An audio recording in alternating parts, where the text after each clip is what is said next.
Hello everyone, this is me Kapil सिक्का। स्वागत है आपका स्टडी की एजुकेशन प्लेटफॉर्म में। इस वीडियो में आज हम चर्चा करेंगे कॉन्स्टिट्यूशनल अमेंडमेंट सीरीज की। कॉन्स्टिट्यूशनल अमेंडमेंट सीरीज में आज हम बात करेंगे 96 और 97 अमेंडमेंट की। जानेंगे एग्जैक्टली क्या क्या अमेंड किया गया था 96 में, 97 को क्यों हाल ही में 2021 में सुप्रीम कोर्ट ने स्ट्राइक डाउन किया है।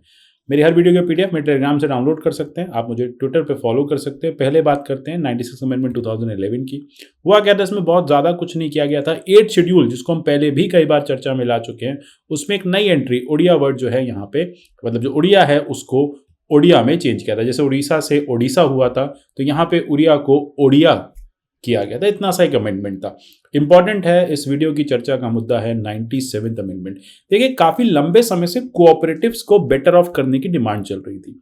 कोऑपरेटिव्स, जैसे आपने देखा कि भारत में कोऑपरेटिव्स को सरकार कई बार लाने की कोशिश करती है। State cooperative societies act, multi state cooperative societies act बनाती है, लेकिन डिस्पाइट ऑफ द फैक्ट कि जो कोऑपरेटिव्स है ना वो सक्सेसफुल नहीं हो पा रहे। कोऑपरेटिव्स जो है वो पॉलिटिसाइजेशन का केंद्र बन चुके हैं। कोऑपरेटिव्स जहाँ पे फार्मर, एग्रीकल्चर, डाउन टोडन के बेनिफिट के लिए लाए गए थे, वो सब फेल होते जा रहे हैं। अगर आप बात करें कमोडिटी कोऑपरेटिव की, फार्म कोऑपरेटिव की, तो अमूल अच्छा कर गया। अगर आप बात करें बाकी कोऑपरेटिव्स की, तो बहुत ज़्यादा अच्छा नहीं कर पाए।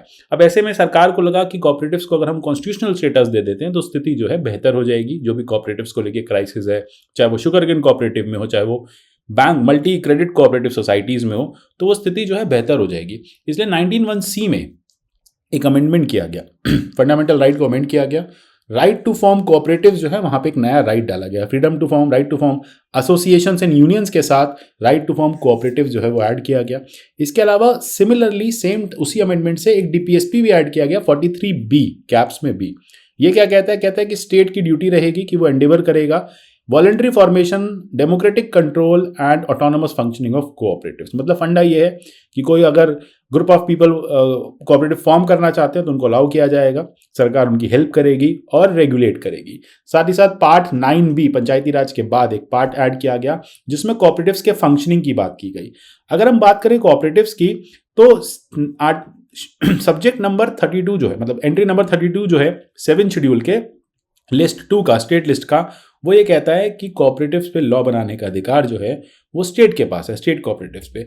मल्टी कोऑपरेटिव्स पे लॉ बनाने का अधिकार किसके पास है? यूनियन के पास है। अच्छा, अब यहाँ पे सरकार ने उस समय ये अमेंडमेंट तो पास किया, लेकिन अमेंडमेंट को पास करते समय स्टेट्स का रेटिफिकेशन नहीं लिया। ठीक है, इसके बारे में हम चर्चा करेंगे। पहले जानते हैं एग्जैक्टली 97 अमेंडमेंट में लाया क्या क्या गया था। इनकॉर्पोरेशन करने की बात की गई, कैसे कोऑपरेटिव्स को इनकॉर्पोरेट किया जाएगा। स्टेट लेजिस्लेचर कैसे लॉ पास करेंगी, इनकॉर्पोरेट करेंगी, रेगुलेट करेंगी और बंद करेंगे अगर कोऑपरेटिव्स काम नहीं कर रहे हैं। ऑफिस बियरर्स होंगे, किस तरह से इलेक्शंस किए जाएंगे। ऑफिस का टर्म 5 साल जो है, 5 ईयर्स जो है निर्धारित किया गया।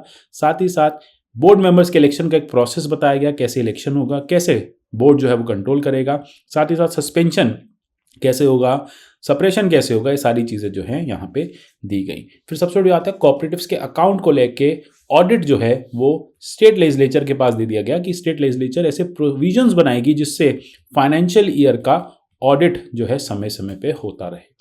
ये सब चीज़ें जो हैं कोऑपरेटिव सोसाइटीज़ के निर्माण में लग गई। 2011 में ये अमेंडमेंट लाया गया। 2013 में इस अमेंडमेंट को चैलेंज किया गया गुजरात हाई कोर्ट में। केस था Rajendra Shah versus state of Gujarat. अब वहाँ पे होता क्या है, वहाँ पे वो ये कहते हैं कि ये जो कोऑपरेटिव्स बनाने का अधिकार है ये किसके पास है? स्टेट कोऑपरेटिव्स बनाने का अधिकार स्टेट्स के पास है। अभी आपने देखा स्टेट एंट्री कहती है। तो ऐसे में अगर पार्लियामेंट कोई भी लॉ लाती है तो उसे स्टेट से रेटिफाई करना नेसेसरी है। जब आपने 73rd अमेंडमेंट लाए थे आप पंचायती राज के लिए, 74th अमेंडमेंट लाए थे आप अर्बन म्युनिसिपल कॉर्पोरेशन के लिए, म्युनिसिपल बॉडीज के लिए, तब भी आपने रेटिफाई कराया था, क्योंकि आपके कॉन्स्टिट्यूशन में आर्टिकल 368 में क्लियरली मेंशन है कि कोई भी ऐसा अमेंडमेंट कॉन्स्टिट्यूशन का जो फंडामेंटल राइट्स को इम्पैक्ट करता है, इन सब प्रोविजंस को इम्पैक्ट करता है, ऐसे में आपको उस अमेंडमेंट को स्टेट से रेटिफाई करना जरूरी है। सरकार ने ऐसा नहीं किया, पार्लियामेंट ने इसको खुद से इम्प्लीमेंट किया, डिस्कस किया, पास कर दिया एंड अल्टीमेटली ये कोर्ट में चला गया चैलेंज होने।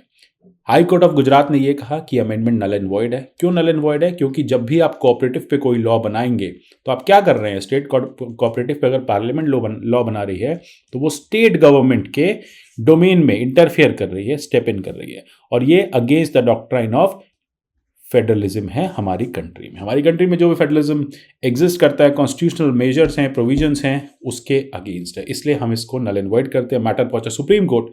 सुप्रीम कोर्ट थोड़ा सा कंफ्यूज था क्या करे। फाइनली सुप्रीम कोर्ट ने high court, Gujarat high court की जजमेंट को ही अपहेल्ड किया और ये कहा जब बात आएगी मल्टी स्टेट कोऑपरेटिव सोसाइटीज बनाने की तो सेंटर के पास पूरी पावर्स हैं उसे बनाने की।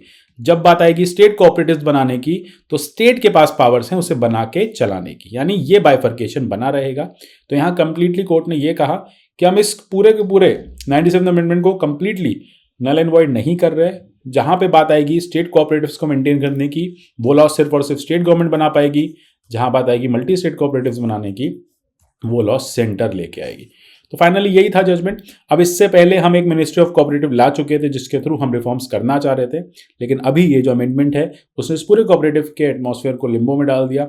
सेंट्रल गवर्नमेंट कुछ लॉज को रिफॉर्म करने की कोशिश कर रही है। अभी सरकार हाल ही में मल्टी स्टेट कोऑपरेटिव सोसाइटीज के लिए कुछ रिफॉर्म्स लाने की बात कर रही थी। अब ये देखिए रिफॉर्म्स कब आते हैं, जब आएंगे तब आपको हम जरूर बताएंगे। लेकिन अभी फाइनली ये है कि 97 अमेंडमेंट को कोर्ट ने नल एंड वॉइड कर दिया है। तो कोर्ट ने कहा है कि देखो 97 अमेंडमेंट जो है वो स्टैंड नहीं करता इस आर्टिकल 368 को, यानी 368 में क्लियर लिखा था अगर स्टेट्स रेटिफाई कर दें इस बात को कि हाँ हम इस कोऑपरेटिव वाले लॉ से खुश हैं, कंसेंटेड हैं, तो फिर पार्लियामेंट इस लॉ को ला सकती है। लेकिन अभी के लिए हम यही कहेंगे 97 अमेंडमेंट को कोर्ट ने रिजेक्ट कर दिया है और इसको नल एंड वॉइड कर दिया है। अब कोई भी डेवलपमेंट होगा, कोई और अमेंडमेंट आएगा जरूर चर्चा करेंगे। फिलहाल आज के लिए इतना ही। आपको क्या करना है, यूपीएससी प्री कम मेंस के कोर्सेज हमारे अवेलेबल हैं। प्रीलिम्स टारगेट परचेज करना है, जीएस फाउंडेशन परचेज करना है। मिलेंगे अगले अमेंडमेंट सीरीज में, तब तक के लिए goodbye, take care and God bless you all.